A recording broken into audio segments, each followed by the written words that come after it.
Hello, students. This is Professor Patty, and it's week 2, and it's chapter 1, and we're going to be in the Cengage text. So I thought, why not show you one of the video examples you'll be doing later? Because there are a couple different kinds of activities in Cengage. This week, you will see a quiz and polling, and I think a reflection question, but there's other kinds, and I just thought I'd walk through it with you and show you kind of my rationale and also show you some of the textbook PowerPoints. And they refer to one case in particular that I thought would be a good case study this week. So I'm going to try to share my screen. And I find it really goes best if I am as distressed with the tech as you all are. So let's see. One thing that would be really helpful for me is if I could show you some of the grade book things to show you where you can look for your scores. However, if you're in healthcare, you know about HIPAA. And if you're in schools, you know about FERPA. It's kind of similar. It's a privacy thing. And a lot of the grade book settings, I would be showing you other students' names. And, I'm like recording it online. It's a big no. So I want to show you I have 0 items to grade right now. That doesn't mean there's nothing assigned. Needs grading is a tool over here, and it's pretty much what I use if you're submitting something into Blackboard, like your discussion board post, your midterm, your final. That is where I go. So when I say, oh, I'm not seeing it, this is what I mean is it's not complete. So for a discussion board post, you should have a grade right here. Now, there's all these chapters. And it's tech. So none of these grades are actually going to populate in here as having been completed. And that's okay. And that's normal. I mean, it's not great, but it's the best that we're going to do this semester with the tech that we've got. What are you going to do? And it's, this is very common for me to not have them copy over here, and everyone still pretty much passes. Now, chapter, those are going to be in your Cengage textbook, right? That's chapter. Helper Studio, that's got a due date, and that is also in your textbook. Sorry, I didn't mean to get you overexcited. Introductions, that is what we just completed last week. So you should have 5 points right here. And if you don't have 5 points, you saw my needs to grade is open, which means you haven't submitted a textbook, or I'm sorry, a video, which is a Panopto link, or I like a Zoom link. I love a YouTube link. Personally, those are ones I like recording in. So you guys are being familiar with Panopto. Your professors will generally really like if you use Panopto links, because it should work if your course settings are that everyone in the course can see your post. I think that's the sharing setting that you want. And I just don't know where it is because I like YouTube better. So you have to have submitted that and also commented on 2 of your classmates' posts.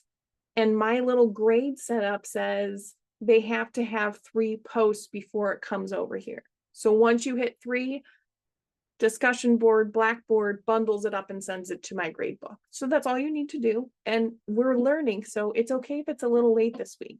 You are a new student this week. So you are learning how to do the assignments. That's the whole point of week 1 assignments. Week 2 assignments. Oh, there is an extra credit quiz, which many of you have found. And you're welcome to ask me about it if you can't find it.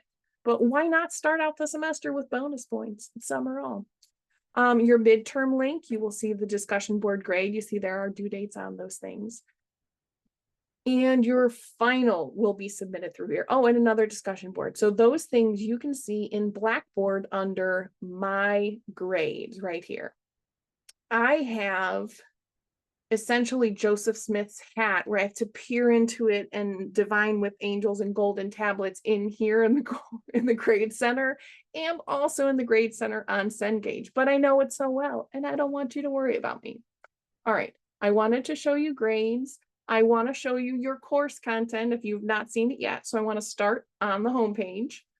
Your course content every week you should have a different module open. So I have all of the weeks of modules that have, hey, here's the things that are due this week.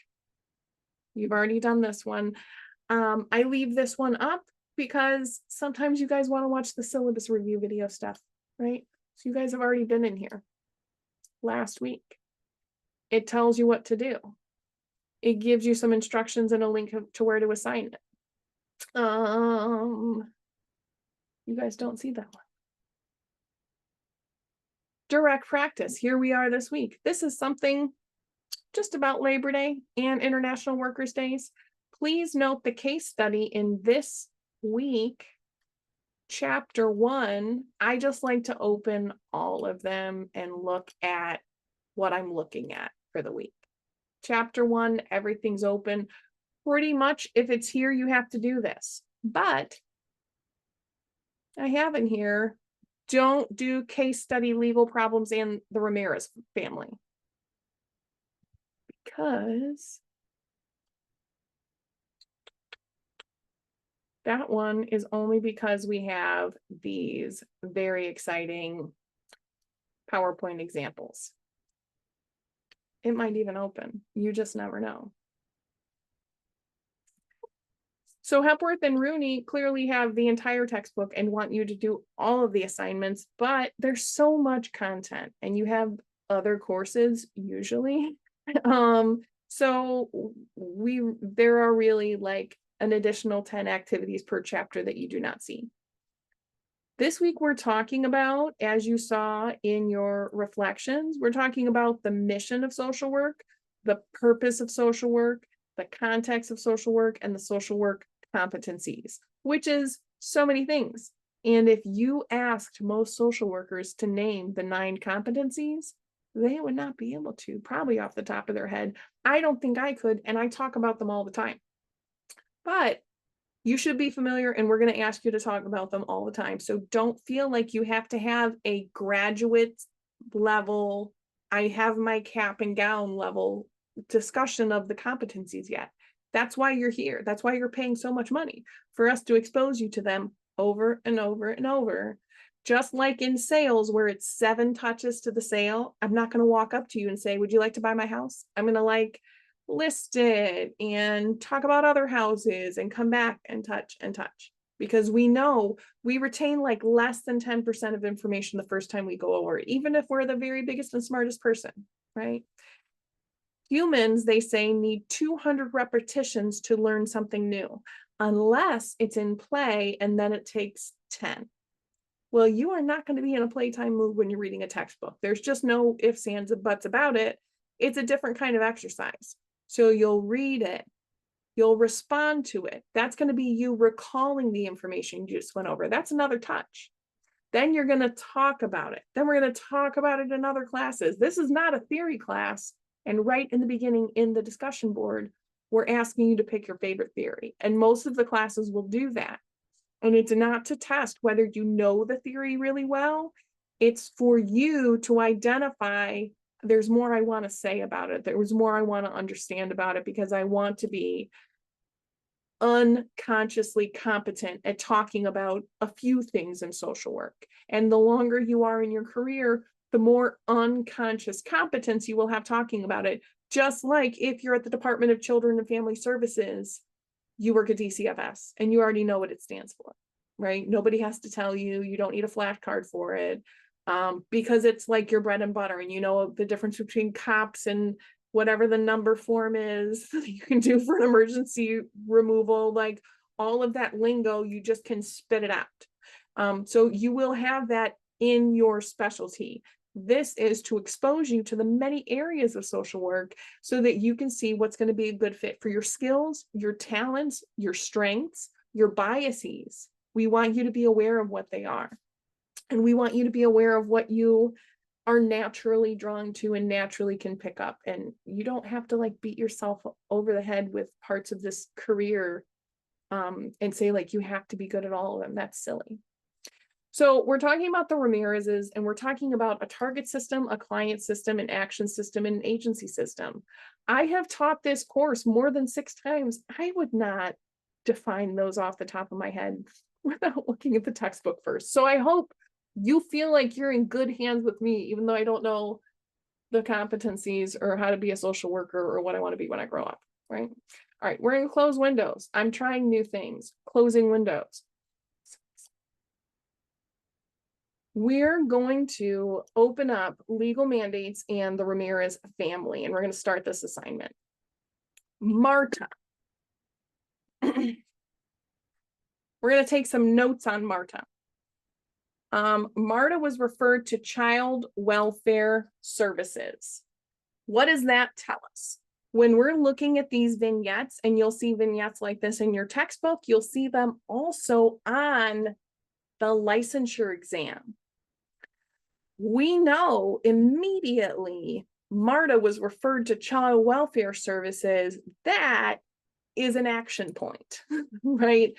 People being referred to Child Welfare Services means that their problems are interfering with something going on in her life.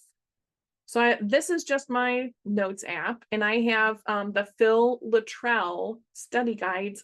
I could have put this in the announcement if I kept it open. That's okay. The Phil Luttrell study guide and videos, which I will release announcement with email push after video. See how easy that is when you got notes open. Phil Luttrell is a regular old social worker just like you and me, and he helps people study for the exam, and he's got great free YouTube videos.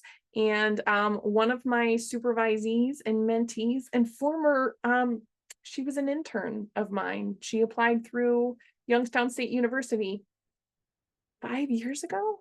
And she's like a whole grown-up social worker now. And she said, she emailed us all and gave us a little group text and said, I used this. This is what I wrote on my whiteboard. So why not use it, right?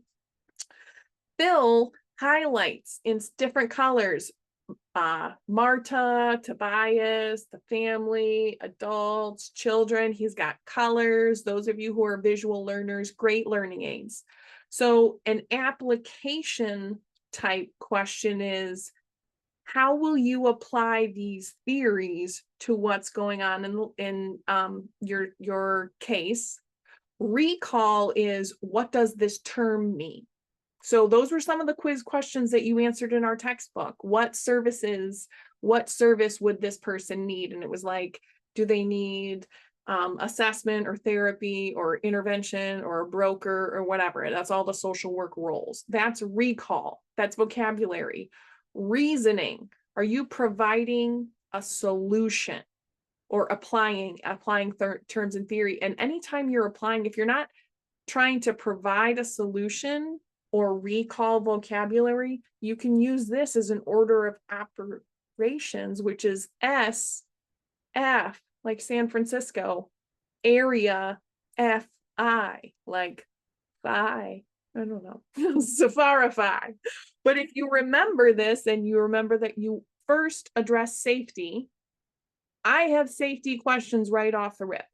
And often in these vignettes, question 1 is where they want your attention, right? And on assessments that you do, whenever you're implementing a tool and there's like 4 or 5 sentences, the first sentence is what we pay attention to. Child welfare services, I'm immediately assessing for safety through this. I'm going to try to see if there's an answer related to safety. Although Mrs. Ramirez expressed a plethora of concerns, okay, so I'm preparing myself that I'm going to have to weigh options and make a choice. Tobias, me social worker, I'm like Tobias, the child welfare social worker, focused on the children's school attendance and Mrs. Ramirez's health and mental health concerns because. So why did they do it? That sounds like application to me.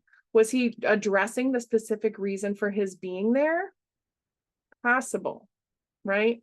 Because he's a child welfare social worker. That's why he's there, is to assess it.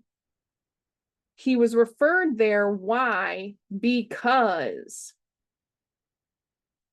because her 2 elementary school age children had more than 7 days of excused absences, which is the standard for neglect. So if that's the standard for neglect and you're a child welfare worker, your role is to observe and report on laws, and it's a law and it meets neglect. So he's going to address that neglect. Children's education is a pressing social issue in today's society. That is a personal value and not necessarily a social value.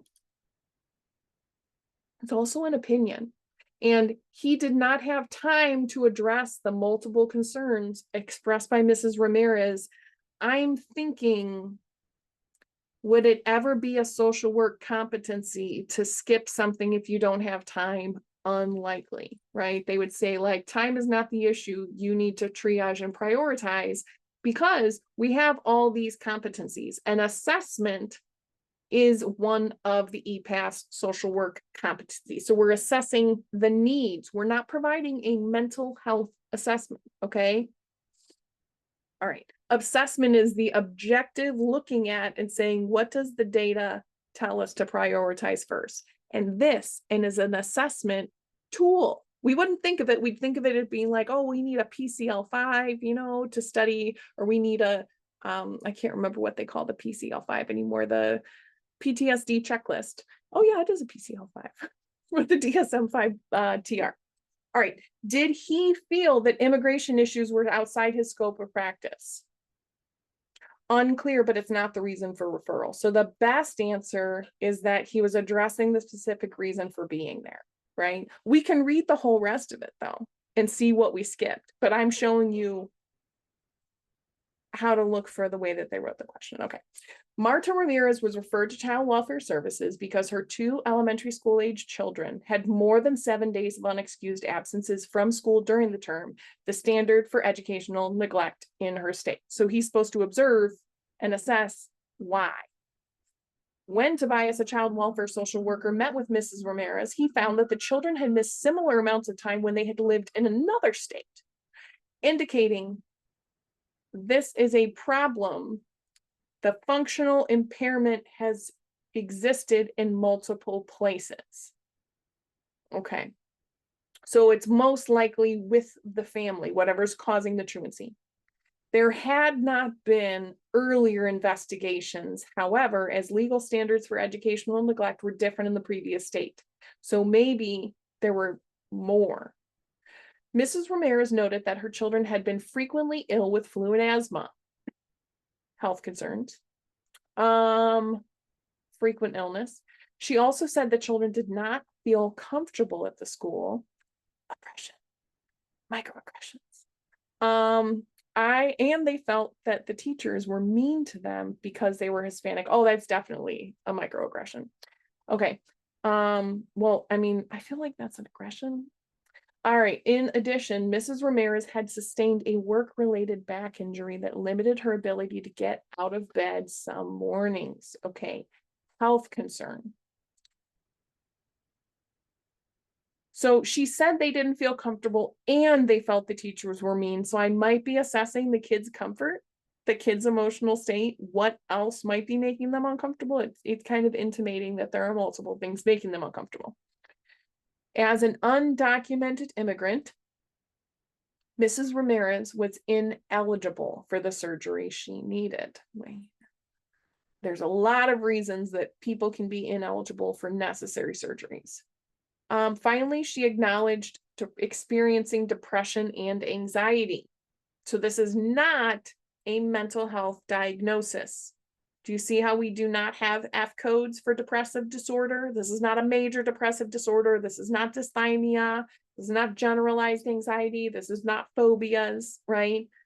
Depressive symptoms are a normal part of human experience. Anxious symptoms are a normal part of the human experience and an understandable response to multiple stressors. So I would like to encourage you as your mentor to under-evaluate depressive and anxious symptoms and to put a defer until current stressors are resolved, because sometimes it's not something that needs depression treatment. Sometimes it needs crisis treatment. Okay. Tobias shared with Mrs. Ramirez the reason for referral under the statute and asked her perspective on school attendance. Did you see how he did not tell her, well, is this a problem or is that a problem, or it could be this or it could be that? We are pathological problem solvers, which is not why people come to us. Mrs. Ramirez did not come in like, Tobias, will you please solve my problem for me? Please just tell me what to do. She did not say that. And if she said that, we would say, wow, are you feeling safe at home today? It sounds like you really, really need someone to help you feel confident in the decisions that you are going to be making. Maybe you and I can talk together about what's been happening with the school attendance so we can come up with a solution together. And because I really don't understand what's happening in your home. I haven't even been there one day, and I've never gotten your kids to school on time. So you are already better at it than me. And you can help me understand what helps you get them there. And you can help me understand what makes it difficult. And you can help me understand the things that make it impossible. And then we can decide which of these things we need to do. But I really want you to be the driver of this bus, and I'm your co-pilot. I'm right behind you and I'm looking out, right? Checking for blind spots. So what did he say? He asked her perspective. Chef's kiss, Tobias. He explained, he's educating. Do you see right here? Educating. That child welfare workers are called on to assist families in having their children educated. So this is a role of child welfare. He also asked about how things were going for Mrs. Ramirez and her family in the community. What did some of you say in your discussion board posts? I am balancing not only my career, but my role. Our roles as humans is in a protective factor. There's like adverse childhood experiences, ACES, the ACEs survey, which you guys are going to hear so much about, but there's also protective factors of childhood, which are as powerful, if not more powerful. So yay, Tobias, in asking how everyone's doing, how things are going for you and your family in your community. In doing so, Tobias understand his dual roles of responding to the law violation and helping families address issues of concern. Mrs. Ramirez acknowledged that her children's school attendance had been sporadic. So she's got some awareness and she's got some trust because she's able to talk to Tobias. And what did he do to build that trust? He asked her. He acknowledged her. He reflected her concerns and he stayed close to why he is there. Why he is there is to respond to this welfare. And there are so many needs that if he stays close to why he is there, he's going to be the most effective at helping her. Because then we can clear up and see when referrals are really necessary. She attributed the sporadic attendance to their illnesses, their health concerns, their feeling unwell to come into school, their mental health concerns. And I want to tell you people that mental health concerns are physical health concerns, because newly formed research said that mental health is actually a part of physical health. There is a new connection between the brain and the rest of the body, and it's called the neck. Right? It's the mental health concerns. So feeling unwelcome, feeling unsafe in the school is definitely a health concern. And her own health difficulties, mental and physical, that inhibited her in getting the children ready for school. So preparing for school is a challenge. Tobias asked Mrs. Ramirez if she would like to receive assistance in problem solving, both about how to get her children to school and how to help them have a better educational experience there. In addition, although health issues were not served directly by his child welfare agency, Tobias offered to explore linkages with, that's a referral, the medical field to address Mrs. Ramirez's health and depression concerns. All right, did I get it right? That would be so embarrassing. Look at that. It's not complete. So let's continue taking it and save number 1. Do you see this? And you guys have done this so far. Sometimes you guys forget to go to the rest of them, and then I have to give you a 3 and a 0 and a 0, and that's your indication you need to look for these navigation clues. All right. What addition? So it's the same case study. So we've spent time rolling it out. I have done, this is the 7th time I have done this, okay? So if you need to take more notes than me to identify your target system, do you see how he has 2 foci? He says, there's so many things going on with you. I'd really like to understand what we're targeting. I am here for 2 reasons. To attend, like, I want to respond to what's going on with the attendance. Yes, we will address that, right? I also want to respond to what's going on with you and your family, because I don't think this is a, let's just get them on the bus. Let's get a lift to pick them up. There are other things we need to address here. And luckily for you, I happen to be a social worker. So I'm so competent in so many things. So I'm going to collaborate with your school officials, and I'm going to refer you all for physiological and physical assessment. The client system. Who is our client? Is it the kid? Is it the mom? It's both. The persons who are requesting the services, they're not exactly requesting it, but they're expected to benefit from it. So that is your client system. Our action system. Who are we going to be working with? Who is going to help us take action in this case? Because it ain't going to be just Tobias, right? There is, for the school attendance, our officials are going to help us. Teachers, aides, ideally in an American system, we have a school social worker, family support services worker, Mrs. Ramirez and the children, neighbors and religious resources. Love that. I love when those things work out. And then our agency system, not the agency of Department of Children's Services, but a formal subset who is cooperating. So we are all going to have a case plan, an intervention plan, an action plan, and all about me. You guys know, wherever you work, do you know what they're going to have? A form. And you're going to have releases for these people, and you're going to have a team meeting with these people. That's who's in your agency system. Now, I have survived 25 years in this field, and I don't use graphs, right, in my reporting, and that's okay. This is giving all of us social workers from different areas of specialty common social work language. So this common social work language helps us understand, how are we going to break down this family who's been doing their best and has a lot of strengths?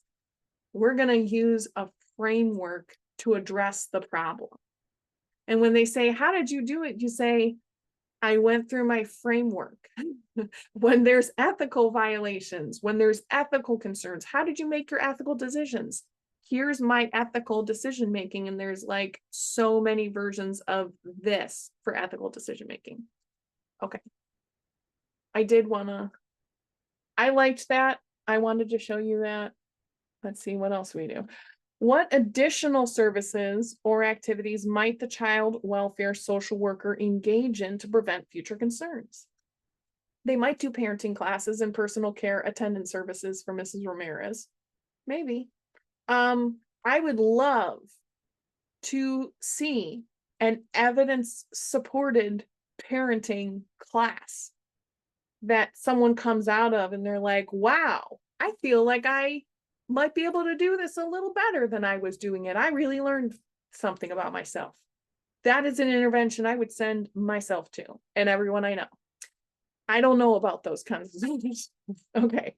Health service. So truly, legally, we would refer someone to parenting classes if we felt like this was a failure of their parenting. Personal care attendant services. I just don't know what those are. I just got to be honest with you. I've never heard of them. Home health. I don't know. Health services for the children, counselor support at school for the children. That would be nice. Mrs. Ramirez. Tobias asked Mrs. Ramirez if she'd like to get the assistance of how to get them a better educational field. She wasn't asking though. How about after school programs and extracurriculars? That is like not close at all to what we're talking about here. And reviewing the immigration status. To me, that seems like it. I gotta be honest. And I will tell you that you do not need 100% to pass an LSW exam. And you don't need 100% to pass an LISW exam. And even if you pass all the exams and have a supervision designation like me, you don't need to get all the answers right. So I'm just gonna do my best here. All right. What additional services or activities might help them? I feel like they're gonna say parenting classes and personal care. I feel like reviewing the immigration status is going to be so beneficial, but that's like a personal bias that I have. So I'm going to check my work. Not the right one. Yay, because I don't like that one at all. Okay, health services for the children. We did highlight that linking everyone for healthcare was going to be really important. So what if I check my work? Ding, ding, ding, ding. Oh, I love that for me. Okay, number 3, same scenario. Tobias's role, we talked about this one, as a child welfare social worker is to check if there are enough toys and books in the home. That wounds me. That is a trick answer. That is not the correct answer. Respond. That is what other professions might say about social work. Respond to the law violation by statute. Didn't they say that? He said,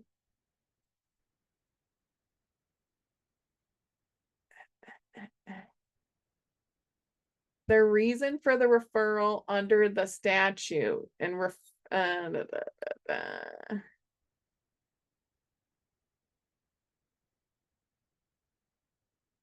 okay.